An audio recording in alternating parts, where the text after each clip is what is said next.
네, 안녕하세요. 인사드립니다. 저는 박혜원 소피아라고 합니다. 저는 박혜원 소피아라고 하고요. 그리고 오늘부터 총 6회에 걸쳐서 오늘 시작하는 것은 15세기 플랑드르 르네상스의 거장 만 에이크라는 사람의 작품을 중점적으로 소개해 드리는데요. 계속해서 이제 6회에 걸쳐서 그 20세기까지 어떤 거 거장 같이 소개해 드리도록 하겠습니다. 그래서 먼저 지금 이렇게 가장 흉흉한 때에 지금 이 시간에 오셔서 이렇게 좋은 작품들, 깊은 영성의 그런 작품들을 보시고 그야말로 마음에 이렇게 치유가 되는 그런 시간이 되었으면 하는 게 이제 제 바람입니다. 그리고 먼저 제가 일단 6회에 걸쳐서 이렇게 소개해드릴 그 내용을 간단히 먼저 소개해드리자면요. 먼저 오늘은 15세기 플랑드르, 아직은 조금 생소하실 이 플랑드르 르네상스의 거장 만 에이크라는 사람을 소개해드릴 거고요. 다음 시간에는 16세기로 갑니다. 16세기 피터 브루겔, 역시 플랑드르의 거장입니다. 그 다음에 세 번째 시간에는요, 이제 12세기 중세 시대로 가서요, 꽁꾸 성당이라고 들어보셨나요? 꽁꾸 성당이라고 아주 중요한 그 중세 로마네스크 양식의 아주 대표적인 성당으로요, 여러분 잘 아시는 스페인의 산티아고 데 콩포스텔라 그쪽으로 가는 길에 반드시 거쳐야 하는 아주 중요한 순례 성당 중 하나입니다. 아주 대표적인 성당이라고 할 수가 있습니다. 근데 여기에 조각되어 있는 아름다운 조각들을 제가 소개해 드릴 예정이고요. 그 다음 네 번째 시간에는 17세기로 건너갑니다. 그래서 17세기 많이들 조금 관심 있으시면은 다 아시리라 생각을 하는데요. 아마 서양미술사에서 너무나 많은 거장들이 있지만 단 한 명의 거장을 손꼽으라 하면 굉장히 많은 학자들이 손꼽는 거장, 렘브란트입니다. 렘브란트 반 렌을 이제 소개해 드리고요. 네 번째 시간에요. 그리고 다섯 번째 시간에는요, 19세기로 갑니다. 뭐 18세기를 뭐 일부러 건너뛴 거는 아닙니다. 근데 아무래도 18세기 아무래도 어떤 제가 소개해드리는 작품들은요, 성미술 이렇게 중심으로 소개해드리기 때문에 18세기는 상대적으로 성미술이 조금 약합니다. 궁정미술 쪽이 더 발달했거든요. 그래서 18세기는 건너뛰었습니다. 그리고 총 6회밖에 되지 않으니까요. 그래서 5번째 시간에는 19세기로 건너가서요. 빈센트 반 렌, 그래서 여러분 빈센트 반 렌이 아니라 빈센트 반 고호를 이제 소개해드리고요. 그 다음에 마지막으로 소개해드릴 사람은요, 앙리 마티스. 근데 앙리 마티스 하면은 굉장히 대중적이고 세속적이고 어떤 그 야수파의 거장, 그 화려하고 컬러풀하고 장식적인 그런 작품을 한 세속적인 작업을 한 사람인데, 이 사람이 왜 뜬금없이 등장할까 의아하게 생각하실 수가 있는데요. 사실 이 사람이 그 말년에 남긴 정말 너무나 아름다운 작은 경당, 망스 성당을 소개해드리기 위해서 이 사람의 작품 세계를 먼저 살펴보고 망스 성당을 소개해드리도록 하겠습니다. 이렇게 해서 제가 이제 총 6회에 걸쳐서 소개해드릴 예정이고요. 그리고 제가 앞서 이렇게 들려드렸던 음악은 이제 여러분 요새 뭐 12월부터 별로 이렇게 즐겁지 않은 그런 소식의 연속인데요. 그럼에도 하지만 프랑스에서는 경사가 있었습니다. 여러분 다 아시는 바와 같이 2019년에 그 노틀담 대성당의 대화재로 진짜 화염에 휩싸여 한순간에 사라진. 근데 공교롭게 제가 그때 그 화재가 나서 이제 뭐 활활 성당이 불타고 있을 때 제가 파리에 있었거든요. 왜냐하면 제가 매년 갑니다. 매년 가서 이렇게 미술관 등등 이렇게 열심히 돌아다니면서 보는데요. 하필 제가 파리에 있을 때 그 화재를 봤기 때문에요. 뭐 그 현장에 나가서 본 건 아니지만은 그 파리에 공부하는 친구가 있거든요. 그래서 그 친구가 저한테 연락이 왔는데 노틀담 성당이 불타고 있다는 문자가 와서 너무 비현실적인, 뭐 요즘 사실 비현실적인 시간을 겪고 있지만, 그래서 너무 비현실적인 얘기여서 뭔가 그 노을에 비춰서 굉장히 붉게 물든 노틀담 성당이 멋있다는 말인가? 근데 그렇게 시적인 표현을 하는 친구가 아니거든요. 그래서 이상하다. 그리고 TV를 틀어보니까 활활활 불타고 있는 거를 그냥 몇 시간 동안 그냥 계속 라이브로 프랑스 전 국민이 이렇게 지켜봤습니다. 그래서 저도 그때의 그 트라우마를 잊을 수가 없는데요. 조금 아까 들려드렸던 그 요요마 연주하는 장면, 제가 처음 들려드렸던 그 장면은요, 바로 그 노틀담 대성당이 이제 재관식을 거행하고 재개관 미사를 이제 거행했습니다. 그래서 그거를 축하하기 위해서 요요마, 세계적인 그 첼리스트 거장이죠. 요요마가 연주하는 마하의 프렐루드였습니다. 그래서 지금 요즘 같은 때에 어떤 예술, 어떤 음악, 미술, 아름다움을 통한 그런 치유가 더욱더 절실해지는 그런 시간이라고 생각이 됩니다. 네, 그래서 이제 6회에 걸쳐서 이제 소개해드리는 오늘은 바로 첫 시간, 15세기 플랑드르 르네상스의 거장 반 에이크를 만나는 시간입니다. 이제 프린트물 모두 다 갖고 계시죠? 이제 프린트물을 보시면은 반 에이크 그 맨 뒤에 있습니다. 네. 네. 네. 그래서 지금 소개해드리는 사람의 이름이요. 반 에이크, 제가 르네상스의 거장 반 에이크 이렇게 적어놓은 것이 조금 이상하다 느껴지지 않으세요? 왜냐하면 제가 밑에는 휴베르트 그리고 얀 반 에이크 형제이기 때문입니다. 형제가 공동 작업을 했거든요. 그래서 이 두 형제의 공동 작업, 그런 놀라운 작품 세계를 소개해드리려고 합니다. 이 어떤 시대적인 배경 이런 거를 일단 프린트물로 간단히 살펴보시면은요. 뭐 이제 댁에 가셔서 편안히 읽어보시면 되겠지만 그래도 중요한 거 몇 개만 짚어드리고 들어가도록 하겠습니다. 벌써 14세기 말경이 되면은요, 이때는 중세 시대입니다. 14세기 말. 그래서 이때부터 발달하게 된 어떤 미술 양식이 있는데요. 이를 일컬어서 국제 고딕 양식이라고 불리는 양식입니다. 또 다른 말로면은 고딕 플랑보아영, 마치 요새 아주 불에 대한 트라우마가 있지만 막 불길에 휩싸인 듯한 그런 의미를 갖고 있는 플랑보아영이라는 단어가 있는데요. 고딕 플랑보아영 양식이라고도 불리는 국제 고딕 양식은요. 그야말로 화염에 휩싸여서 하늘로 막 상승하는 듯 굉장히 화려함의 극치 그리고 뭔가 수직으로 상승하는 느낌을 주는 양식을 일컫습니다. 그래서 사실 중세 시대라고 하면은 제가 이제 뭐 제가 세 번째 시간에 이제 꽁꾸성당 소개해드리면서 이제 더 깊이 말씀드리겠지만 사실 5세기부터 시작되었다고 말씀드릴 수가 있습니다. 그래서 한 대략 5세기에서 15세기까지. 근데 이것도 사실 학자들마다 의견이 분분합니다. 15세기까지 끊기도 하고 16세기라 끊기도 하는데요. 일반적으로는 5에서 15세기 그냥 이렇게 기억하시면 되겠습니다. 그래서 무려 한 1000여 년의 긴 시간이 바로 중세 시대, 중세 미술이 발달한 시대입니다.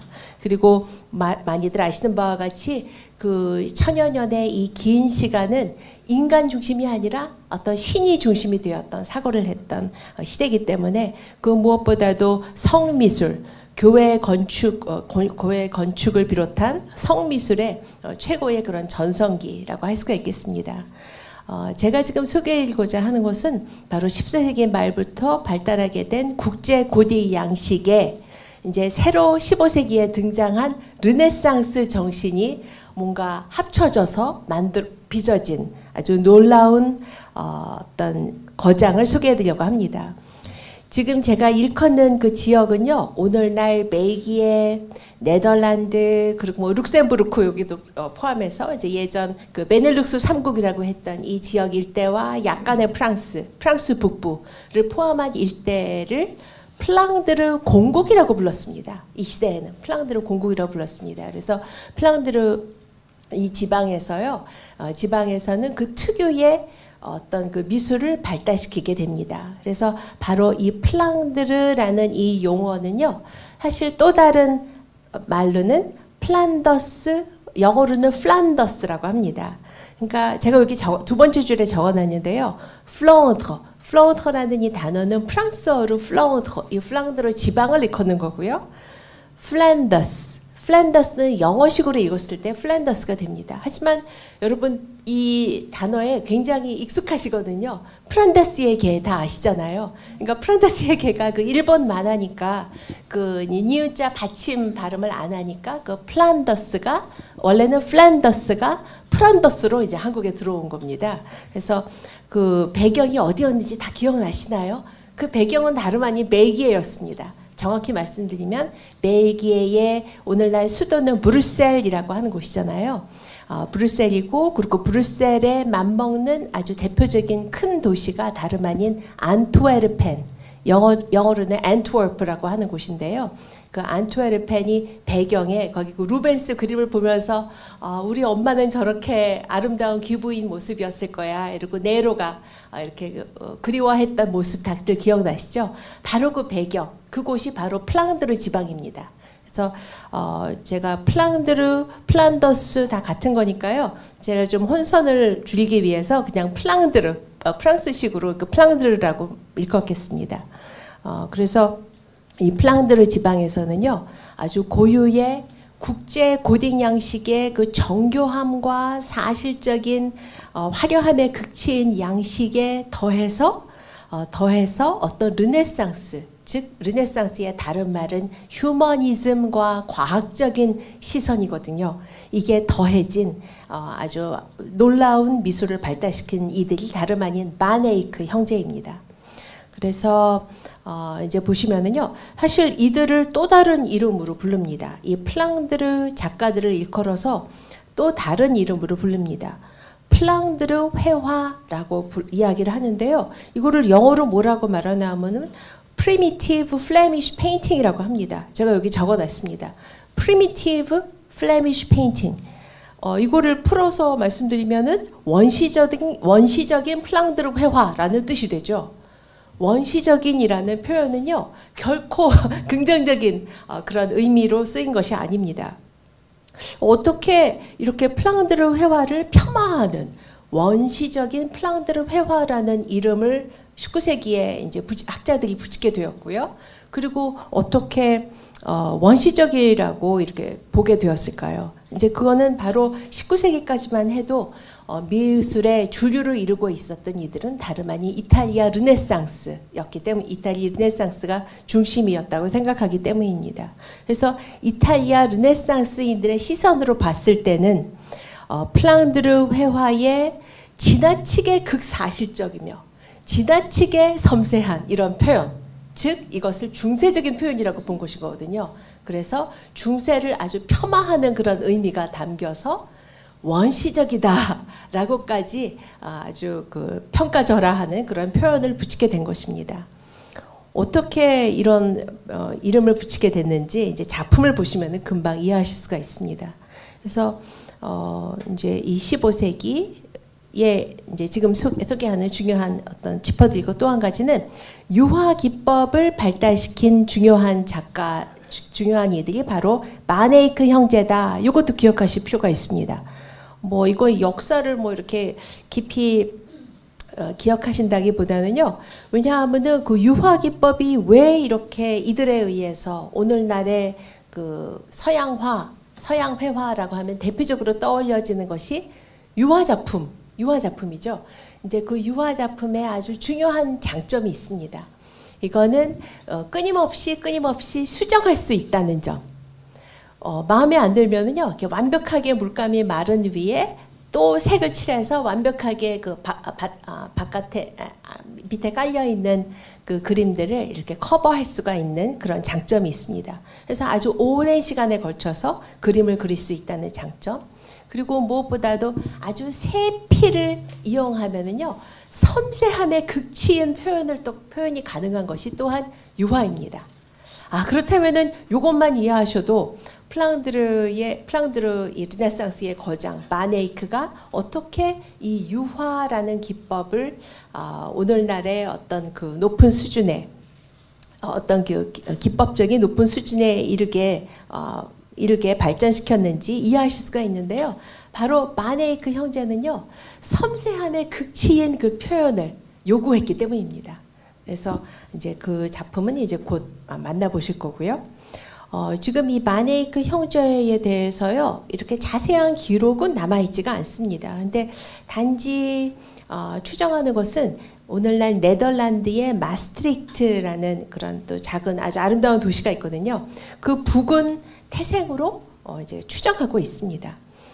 추정하고 있고, 그런데 이들은 이제 초창기에는 항상 공동 작업을 했습니다. 그리고 무엇보다 제가 여기 제목으로 다은 작품 양에 대한 경배 재단화, 1432년에 그려진 양에 대한 경배 재단화를 지금 이 강의에 그 제목으로 이렇게 붙여놨는데요. 이제 이 작품 양에 대한 경배 재단화는 휴베르트는 형이고요. 얀 동생입니다. 근데 휴베르트와 얀의 공동 작품입니다. 그래서 이들의 이제 그 공동 작품, 이 작품을 이제 만나보실 거고요. 그리고 이들은 또한 이제 계속 공동 작업을 했다고 합니다. 초창기에는요. 하지만 휴베르트가 바로 이 그림을 그리던 중 세상을 뜨게 됩니다. 세상을 뜨고 그 후에는 계속 동생 얀이 작품 활동을 이어나가게 됩니다. 그래서 지금 소개해드릴 양에 대한 경배 재단화 후에 그려진 다른 작품들, 저는 지금 여기서 토탈 작품을요 하나 둘 셋 네 점만 소개해드릴 예정이거든요. 근데 아니 무슨 뭐 2시간을 네 작품을만 어떻게 보여주겠다는 건가 이제 의심이 드실 텐데요. 사실 제가 지금 소개해드릴 양에 대한 경배 재단화, 이 작품을 아주 그 모든 디테일을 아주 세밀하게 살펴보도록 그렇게 준비를 했습니다. 그래서 그 형 휴베르트가 일찍 세상을 뜨는 바람에 바로 양에 대한 경배 재단화를 같이 공동 작업하던 중에 형은 세상을 뜨게 되고 얀은 계속 남아서 작품 활동을 하게 됩니다. 그래서 이들은 바로 부르고뉴 공국, 바로 이 지역 플랑드르 지역을 포함하는 그 일대를 다 부르고뉴 공국이라고 불렀거든요. 여기서 말하는 부르고뉴는 버건디 와인은 다들 아시죠? 그 프랑스 중부에 있는 그 버건디를 프랑스식으로 읽으면은 무르고뉴라고 읽습니다. 그러니까 부르고뉴 그 지방, 그러니까 프랑스 중부부터 프랑스 북부 그리고 건너와서 이쪽 네덜란드 포함해서 그 벨기에까지 그 전체 큰 땅덩어리를 이제 소유하고 있었던 이들이 바로 부르고뉴 공작이었습니다. 그래서 그 대표적인 그 공작 그 최고의 전성기가 또 15세기인데요. 그 사람의 이름이 바로 선한 필립 대공이라고 불리는 사람이거든요. 지금 소개해드리는 만 에이크 형제는 바로 이 필립 대공의 궁정화가로 활동을 했습니다. 그래서 그리고 제가 지금 소개해드릴 작품은요, 벨기에 겐트라고 하는 15세기 그야말로 이 부르고뉴 공국의 아주 그 절정, 겐트 그리고 또 다른 아름다운 도시가 있는데요, 브류헤 이 두 도시를 이제 중점적으로 이제 발달하게 되는데 미술이 발달하게 되는데요. 벨기에 겐트에 있는 성 바보 성당. 근데 외우기 너무 쉽죠. 이름이 한국 표현으로 읽으면은 바보가 됩니다. 이제 원래는 바보입니다. 바보. 세인트 바보는 누군가 하면은 이 최초의 그 겐트의 주교님 이름입니다. 그래서 성 바보 성당이 이제 겐트에 있는데요. 그 성당에 오늘날 모셔져 있는 양에 대한 경배, 이 작품을 이제 중점적으로 소개해 드리려고 합니다. 그래서 제가 여기 또 같이 적어 놓은 것이 템페라 그리고 오일 페인팅 이렇게 적어 놨는데요. 이 템페라는 그 유화가 이제 오늘날의 그런 15세기 이 만 에이크가 아주 완성도 있는 어떤 유화 기법으로 발달시키기 전에 발달했던 어떤 그 그림 화법은 다름 아닌 템페라였습니다. 근데 템페라의 그 문제는요, 너무 빨리 물감이 마르고 그리고 이렇게 섬세한 표현을 할 수 없는 그런 어떤 단점이 있었거든요. 물론 아주 멋있는 프레스코화를 그릴 수 있지만, 그래서 이런 단점을 보완하기 위해서, 그러니까 뭔가 섬세함의 극치의 표현을 필요로 한 이 마네이크, 아쉬운 사람이 그거를 발달시키게 돼 있죠. 그래서 마네이크 형제가 그 섬세함의 극치인 오일 페인팅, 이 유화 기법을 아주 놀라운 수준으로 이제 발달시키게 된 것이 바로 이때입니다. 네, 그래서 이제 지금 소개해드리고자 하는 양에 대한 경배, 어떤 작품인가? 1432년에 완성되었습니다. 정확히 언제부터 그려지기 시작했다는 명확히 알 수가 없는데요. 그래서 이 두 형제의 작품이고요. 이는 다폭재단화입니다. 이는 또한 목판에 템페라 그리고 유화, 템페라와 유화가 아니라 템페라와 유체라고 하는 게 더 정확한데요. 템페라와 유체 기법을 같이 사용한 것입니다. 그러니까 이들이 어떤 그 템페라 기법도 기존의 기법을 사용하면서 아주 섬세하게 표현해야 하는 부분은 유화를 기법을 이제 사용한 것입니다. 그리고 작품 사이즈에 보시면은요, 일단 그 높이가 3m가 넘어가고요, 3m 35, 그리고 폭이 거의 5m에 달합니다. 어마어마하게 큰 대작이고요. 그리고 이 대작인데요, 이 작품이 뭐 이거보다 사실 더 큰 작품들도 많이 있습니다. 근데 대작이어서 놀라운 것이 아니고요, 놀랍도록 정말 비현실적으로 섬세함의 극치인 표현을 이렇게 큰 사이즈의 작품으로 제작했다는 그 사실이 이제 놀라운 것입니다. 지금 보시는 이곳이 이제 겐트입니다. 겐트의 시청 건물인데요. 이제 겐트의 시청 건물이고요. 아주 화려함의 극치인 어떤 그 양식을 이제 보실 수가 있고요. 여기가 보시는 정면에 보이는 그 건축물이 바로 성 바보 성당. 바로 이 성 바보 성당의 이제 성당 내부 모습이고요. 성당에 작은 경당이 있습니다. 그 경당에 별도로 그 입장료를 내고 들어가서 이 양에 대한 경배 작품을 감상하도록 되어 있습니다. 그리고 유럽 성당들 뭐 많이들 가보셨겠지만은 그 성당이 물론 이 성당은 고딕 양식의 그런 중세 성당인데요. 그 내부에 들어가면은 바로 정면에 보이는 그 제대 뒤 장식은 바로크 양식의 그런 작품들, 그리고 중세 시대의 작품들, 그냥 수백 년의 그런 역사, 다양한 양식이 총망라되어 있는 모습을 이제 보실 수가 있습니다. 이와 같이 현대 스테인드 글라스도 같이 설치되어 있고요. 그래서 일단 이 성당 분위기만 이렇게 보여드리고요. 제가 지금 보여드리고자 하는 작품은 바로 양에 대한 경배라는 작품입니다. 사실 이 작품은 두 가지 타이틀을 갖고 있습니다. 양에 대한 경배, The Adoration of the Lamb이라고 불리기도 하고요. Mystic Lamb, 신비로운 양 이렇게 불리기도 합니다. 근데 이제 그냥 양에 대한 경배 이걸로 기억하시면 되겠습니다. 여기 보시면은요, 놀랍게도 지금 이게 어떤 모습인지 좀 이렇게 좀 짐작이 되시나요? 중앙에 커다란 패널이 있습니다. 중앙에 커다란 하나의 그 피스가 있는데요.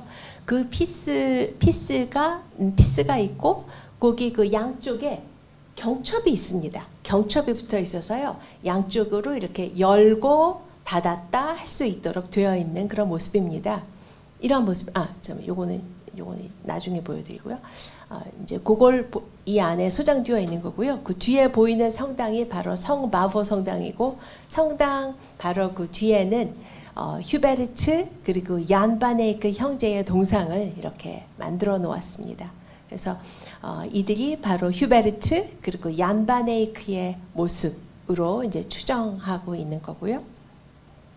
이 사람이 바로 그 선한 필립 대공이라고 불리는 부르고뉴 공국의 공작입니다. 이 사람의 궁정화가가 바로 이 얀 바네이크 형제였죠. 그래서 아주 기품이 넘치는 그런 모습입니다. 네, 그래서 다시 이제 이 작품물을 자세히 살펴보도록 하겠습니다.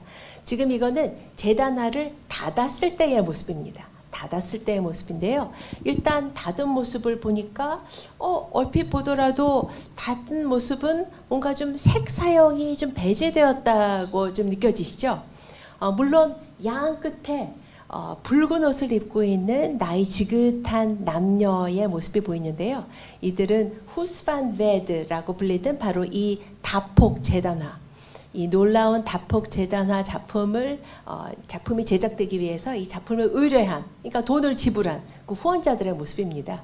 그래서 그들의 모습은 양쪽에 무릎 꿇고 기도하고 있는 모습으로 이제 같이 표현된 돈을 지불한 자의 어떤 그 특권, 이들의 모습이 영원히 이 작품의 일부로 이제 각인되는 것을 보실 수가 있습니다. 그리고 보시면은 이들 그 주강에는요, 이들 그 앞으로는 마치 살아있는 것처럼 표현되었는데요. 이거는 중세 시대의 그 성당들 많이 가보셨겠지만은 안으로 움푹 이렇게 들어가 있는 이런 공간을 벽감이라고 부르거든요. 그 벽감에 보통 뭐가 서 있나 하면은 이런 그 조각상들이 서 있는 게 일반적입니다. 근데 마치 조각이 서 있는 것처럼 회화로 그린 것입니다. 그러니까 눈속임 효과를 이렇게 이제 여기서 연출한 것이죠. 뿐만이 아니라 그 위층으로 올라가면은 거기에는 마치 15세기 당시 어떤 그 전형적인 그 부르주아의 아름다운 저택 안을 보고 있는 듯이 이제 연출하고 있는데요. 한쪽 끝에는 가브리엘 대천사가 나타났고, 그리고 그 맞은편에는 성모님, 그래서 성모 영보 장면이 같이 표현되었고요. 그리고 그 위에는 위에는 이사야, 예레미야 막 두루마리를 막 이렇게 휘날리고 있는데요. 이사야, 예레미야가 바로 이제 구약에서 신약에 오실 어떤 그 왕을 예견했잖아요. 그리고 그 또 맞은편에는 이제 시빌레, 그리고 시빌레와 이제 그 또 다른 예언자가 이 구세주 오심을 예견하고 있는 그런 모습입니다. 그래서 다시 요 전체 펼친 모습을 보시면은요. 그래서 이 작품이 어떻게 이루어졌는지는 이제 이해하셨죠? 열렸다가 닫혔다가 하는 그런 모습입니다. 근데 보시면은요, 이 작품을 이런 형태의 작품을 일컬어서 다폭 재단화라고 합니다. 영어로 하면은 폴립틱이 됩니다. 근데 가장 일반적인 그런 어떤 그 재단화의 형태는요, 세 폭으로 되어 있는 거거든요. 그러니까 중앙 패널이 하나 있고, 그리고 경첩이 붙어 있어서 펼쳤다, 닫았다 할 수 있게 그 양쪽에 날개가 하나씩 붙어 있는 모습으로 표현된, 그야말로 세 개의 폭으로 이루어진 세폭 재단화, 일명 트립틱, 이게 일반적인 재단화의 형태인데요. 지금 이 작품 경우는 여러 개의 폭으로 이루어졌기 때문에 다폭 재단화라고 부릅니다. 폴립틱이라고 부릅니다. 그래서 그야말로 아주 그 공이 많이 들어간 작업입니다. 또 놀라운 사실은요. 여기서 지금 작아서 잘 보이지도 않지만 맨 하단에 반 에이크 그리고 1432년 그 연도까지 정확하게 기재되어 있는 것입니다. 이거는 사실 15세기, 지금 15세기 아직 중반은 아니고 1432년도니까요. 그래서 초중반 정도 되는 이때에, 사실은 이때는 한창 중세 시대가 한창일 때거든요. 이때는 어떤 그 예술가라는 개념 자체가 존재하지 않았습니다. 그들은 그냥 소박하고 겸손한 자세로 오로지 하느님께 영광을 드리기 위해서 자기 자신을 드러내지 않고 작업하는 그런 장인들이었습니다. 그래, 장인들이었는데 이제 여기 급격한 변화가 생겨난 겁니다. 아주 당당하게 부르고뉴 공국의 그 선한 필립 대공의 궁정화가 아주 그 자신만만하게 이들의 이름을 등장시키는 것 자체가 새로운 시대가 열렸구나. 르네상스 시대가 시작되어 있구나. 이것을 이제 증명해주는 것입니다. 먼저 이건 좀 드릴 말씀이 너무 많아서요. 차근차근히 다 말씀드리겠습니다. 일단 이거는요. 두 층으로 나눌 수가 있습니다. 지상계, 하단의 지상계, 그리고 위는 천상계입니다. 그렇게 구분되어 있는 겁니다. 그리고 지금 여러 개의 폭으로 이루어져 있지만 사실 이 작품은요. 특히 그 지상계를 한번 보시면은요. 뒤에 풍경, 하늘, 그리고 맨 위 하늘은 좀 짙은 푸른색으로 표현되었고 조금 밑으로 내려오면은 약간 그 옅은 하늘색, 그 다음에 아주 그 녹음이 우거진 그야말로 그 에덴 동산을 연상시키는 그런 어떤 환상적인 그런 지상계, 지상 낙원의 모습을 지금 보고 계시는데요. 끊긴 듯 하면서 묘하게 연결되어 있습니다. 이 지상계가 하나로 연결되어 있습니다. 천상계도 마찬가지입니다. 물론 그 양쪽에 있는 두 인물들은 완전히 다른 그 앞서 지금 다쳤을 때의 모습 보여드렸죠. 벽감에 서 있는 조각상처럼 서 있는 인물들인데요. 저 사람들이 일단 누구인지 먼저 살펴보겠습니다. 누군지 눈치채셨죠? 아담과 이브입니다. 아담과 이브. 그래서 마치 앞서 보신 그 지금 이 재단화가 닫혀 있는 모습에서는 여기 벽감에 들어있는 인물들을 여기는 이제 등장하는 인물이 세례자 요한과 요한이거든요. 그런데 이들의 모습을 마치 조각상처럼 표현하고 있는데요. 여기서는 칼라를 넣어서 표현하고 있습니다. 그래서 마치 그 벽감에 아담과 이브가 이 비좁은 공간에 이렇게 서 있는 것처럼 표현하고 있는 것입니다. 왜 이들을 이렇게 등장시켰을까요? 바로 아담과 이브를 중심으로 시작으로 어떤 이 거대한 인류 대하 드라마가 펼쳐졌기 때문입니다. 그리고 바로 이제 그들 안쪽으로 들어옵니다.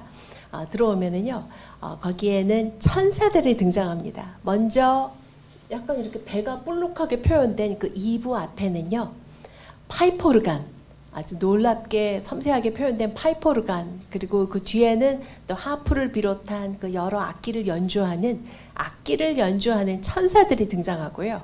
그 다음에 저 끝에 아담 앞에는 노래하는 천사들이 있습니다. 지금 뭐 별로 자세히 안 보여서도 별 감동이 없으시죠? 제가 이제 자세히 다 보여드릴 건데요. 지금 일단 이 전체 이 구조를 보셔야지 이제 이해하실 수가 있으니까요. 먼저 이 어떤 구조인지만 먼저 설명을 드리는 겁니다. 그리고 이 중앙, 정말 클라이막스 부분에 왔습니다. 이 부분은요, 바로 그 녹색 망토를 두르고 있는 인물이 등장합니다. 저 사람은 다름 아닌 세례자 요한입니다.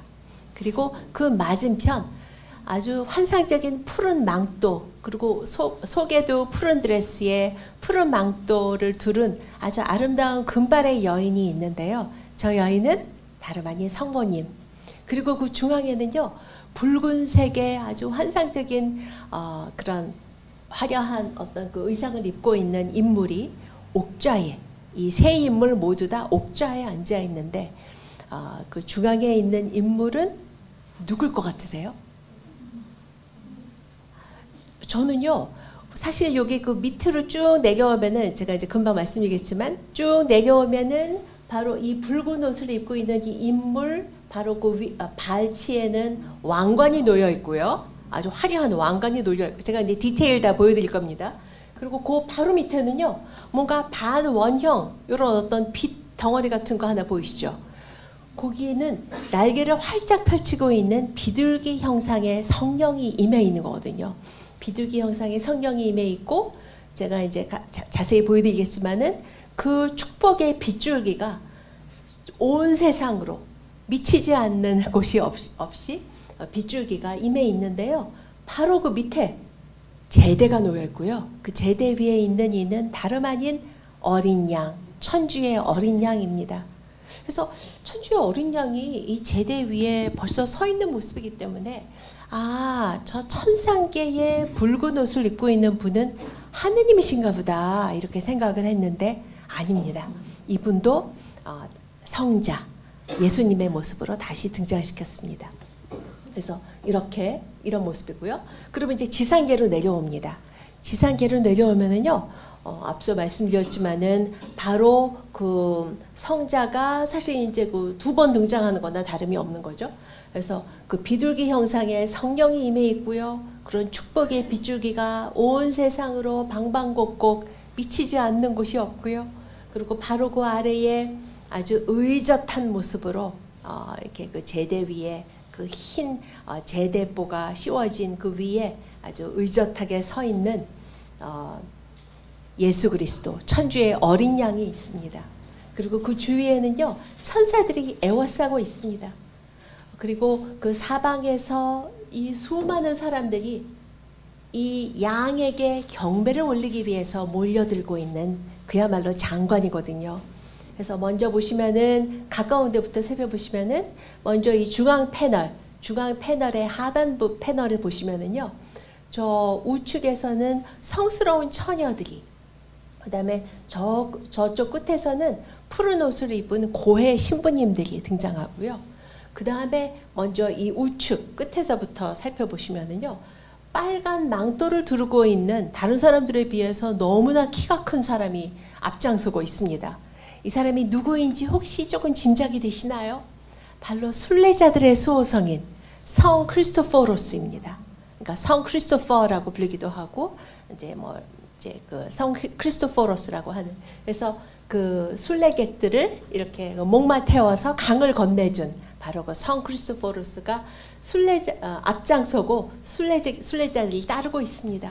그리고 꼭 그 2번째 패널로 오시면은요, 2번째 패널에는 일단 의상이, 제가 이제 가까이서 보여드리겠지만은요, 의상이 약간 좀 톤이 좀 어두워진 것을 눈치채실 수가 있거든요.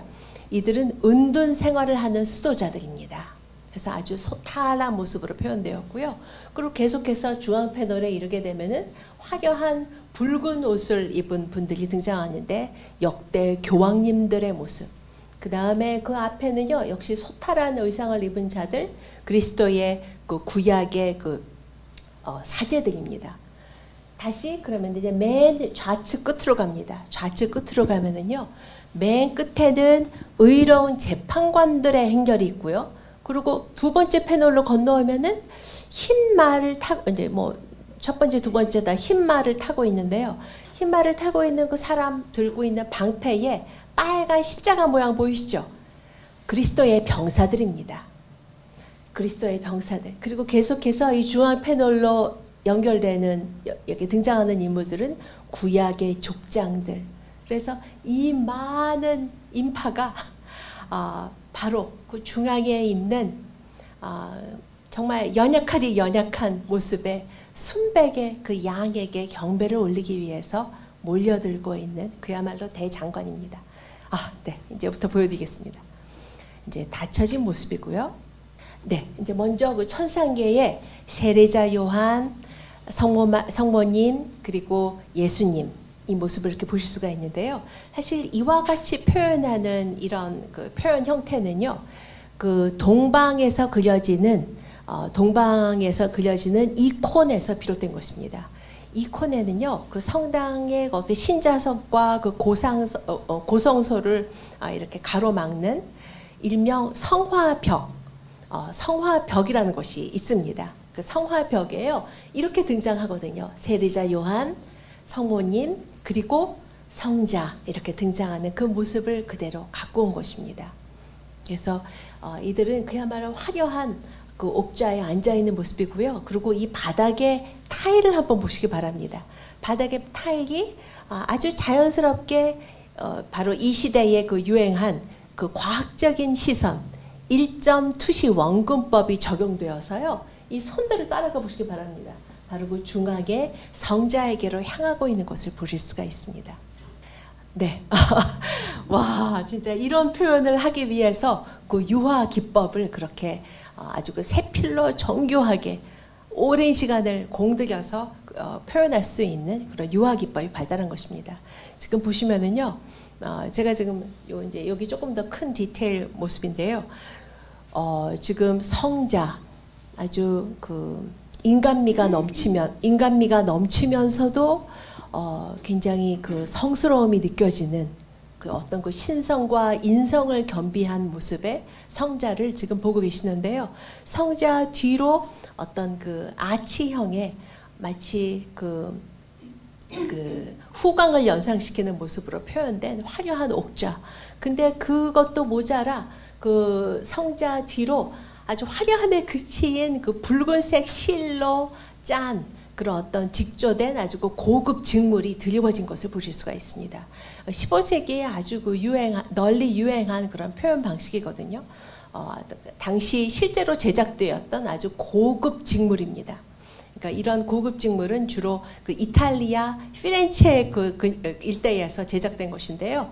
뭐 이것만 보더라도 당시 그 북유럽, 여기서 제가 말씀드린 북유럽은 오늘날 스칸디나비아 그쪽이 아닙니다.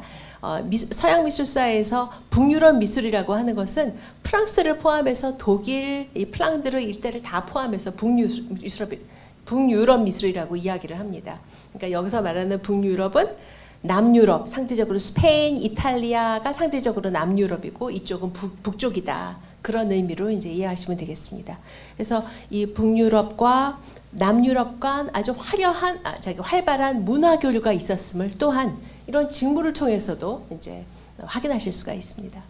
지금 성자가 취하고 있는 자세는요, 내가 축복을 내리고 있는 손 제스처면서 동시에 나는 인성과 신성 두 개를 겸비하고 있는 자임을 드러내고 있는 그런 모습이고요. 그리고 지휘봉, 그 왕호를 들고 있습니다. 어떤 이 세상에 군림하고 있는 왕의 모습으로 등장하고 있습니다. 아직까지 조금 덜 놀라셨나요? 당대 아주 이제 그 최고의 왕은 삼중관을 이렇게 썼거든요. 삼중관을 가까이서 보면은요, 지금 이렇게 화려함에 그치인 진주, 뭐 사파이어, 에메랄드, 뭐 루비, 또 뭐가 있나요? 그렇게 그 보석들이 지금 등장하고요. 지금 어떻게 이런 놀라운 표현을 할 수가 있을까요? 이거는 진짜 보석을 갖다 붙인 것처럼 너무나 입체적으로 그 보석 뒤에 그림자도 아주 섬세하게 표현하고 있는 것을 보실 수가 있습니다. 지금 계속 성자 보고 계시거든요. 그 솔의 어떤 그 실 이렇게 흩날리는 그런 모습까지 이렇게 정교합니다. 무슨 말이 필요 없는. 그 맨 중앙에는 수정인지 무슨 다이아몬드인지 아주 그 귀한 보석이 박혀 있고요. 그리고 이제 그 이제 그리스도로 하면은 그리스도의 좌측인 거죠. 그리스도의 우측, 가장 귀한 자리는 성모님을 위해서 마련된 자리니까요. 이제 물론 저희가 볼 때는 이제 우측이 되지만요. 세례자 요한의 모습입니다. 광야에서 낙타 옷을 입고 지낸 그 세리자 요한이어서요. 속에는 아주 거친 낙타, 털로 된 옷을 입고 있는 모습으로 표현되었고요. 그리고 물론 예수님의 모습도 이렇게 턱수염이 있는 모습으로 표현되었지만 세리자 요한을 더 이렇게 야생적인 모습으로 표현된 것을 보실 수가 있습니다. 세리자 요한의 얼굴입니다. 그야말로 모든 정신이 지금 바로 바라보고 있는 예수 그리스도에게로 집중되어 있는 놀라운 표현입니다. 근데 여기서 진짜 놀라운 것은 희끗희끗한 그런 턱수염의 표현, 그 다음에 코, 그 다음에 그 밑에 보시면은요, 치아하고 혓바닥마저 표현하고 있습니다. 근데 이와 같은 표현은요, 사실 인물을 그릴 때 치아, 혀를 같이 표현하는 것은 사실 굉장히 마땅치 않다 이렇게 생각을 한 것이 보통 이탈리아인들의 이제 생각이었는데요. 그래서 이탈리아인들 특유의 어떤 그 볼륨감이 느껴지는 아주 힘이 넘치는 그런 어떤 그 근육질의 그런 뛰어난 표현을 하고 있지만 지금 이 플랑드르인들은 이렇게 섬세함의 극치, 이런 치아와 혀마저도 보이는 것, 이것을 그대로 표현해야 된다는 어떤 그 강박관념을 갖고 있습니다. 세례자 요한이 지금 펼쳐서 보고 있는 성경이거든요. 성경의 수사본 바로 이렇게 생겼습니다. 그러니까 사실 이런 책을 필사하는 그런 역사는 이제 수도원에서 시작된 것이죠. 그러니까 수도원의 필사실에서 이제 필사를 전문으로 하는 그런 수도사들이 있고, 그리고 이제 15세기에 이르게 되면은요, 이제 궁정에도 이런 어떤 그 전문 필사실을 갖게 됩니다. 그래서 이런 그 전문 필사공들을 이렇게 고용하고, 그리고 빼어난 어떤 그 세밀화를 그리는 그런 화가들을 고용하여서 당시 최고의 호화품이 다름 아닌 이 수사본입니다. 이런 수사본, 일명 손으로 직접 쓴 책, 마뉴스크립트라고 하죠. 마누스는 손, 스크립트는 쓰다. 그래서 이런 수사본들이 제작되었습니다.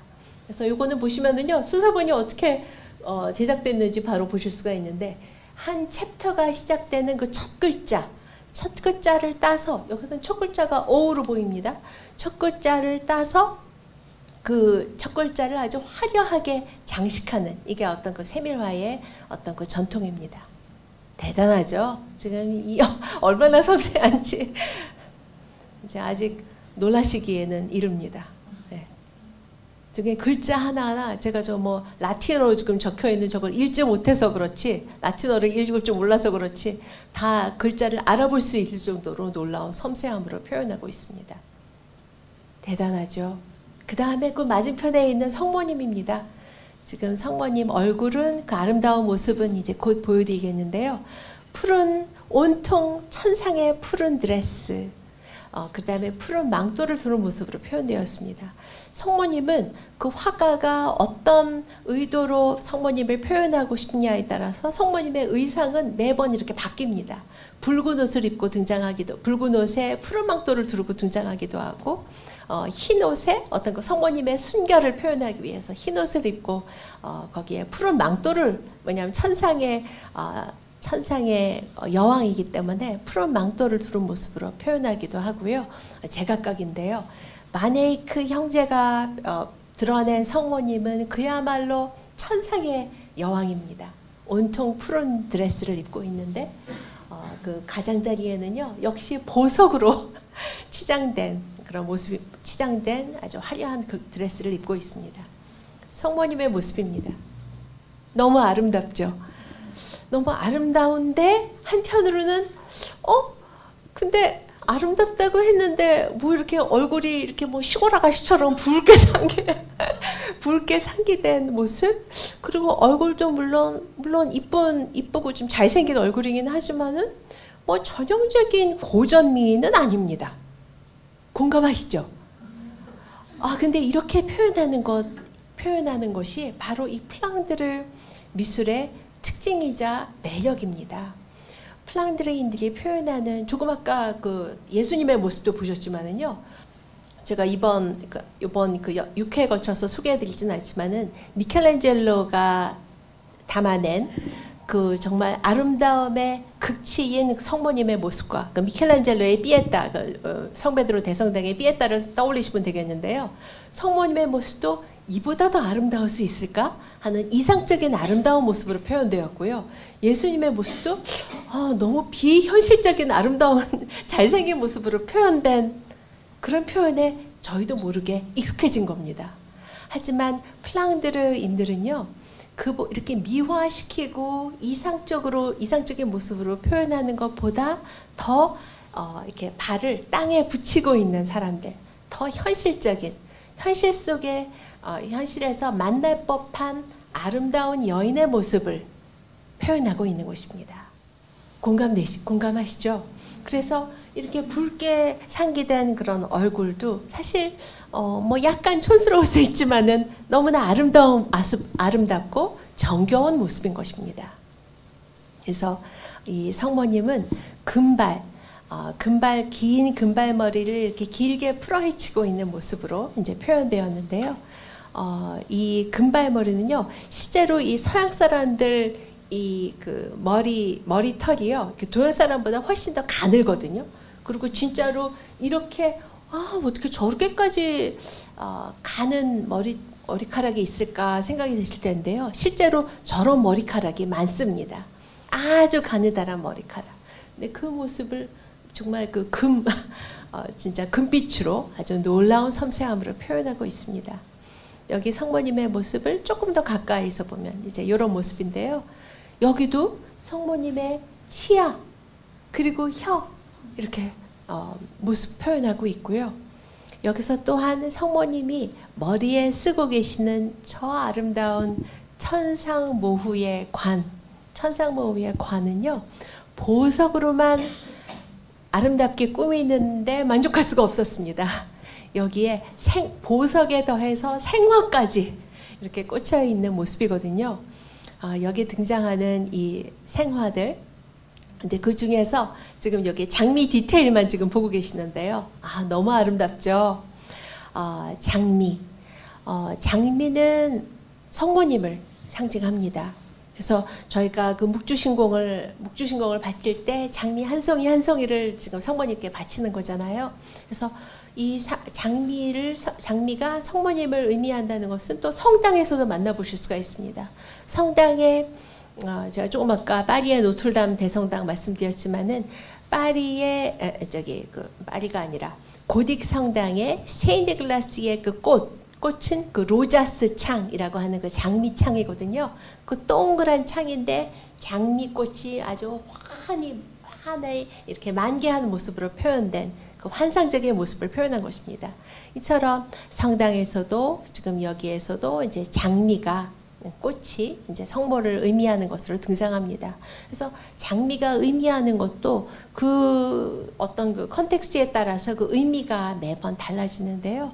물론 장미는 사랑, 그리고 성모님의 어떤 그 열정, 그리고 성모님의 고통 이런 것을 의미하기도 합니다. 그리고 여기서 먼저 요 우측에 있는 요 디테일을 보시면은요, 장미 위에 하얀 조그만 꽃송이들 보이시죠? 저 꽃은 향수를 만들 때 그 원료로도 많이 쓰는 일명 뮤게입니다. 뮤게입니다.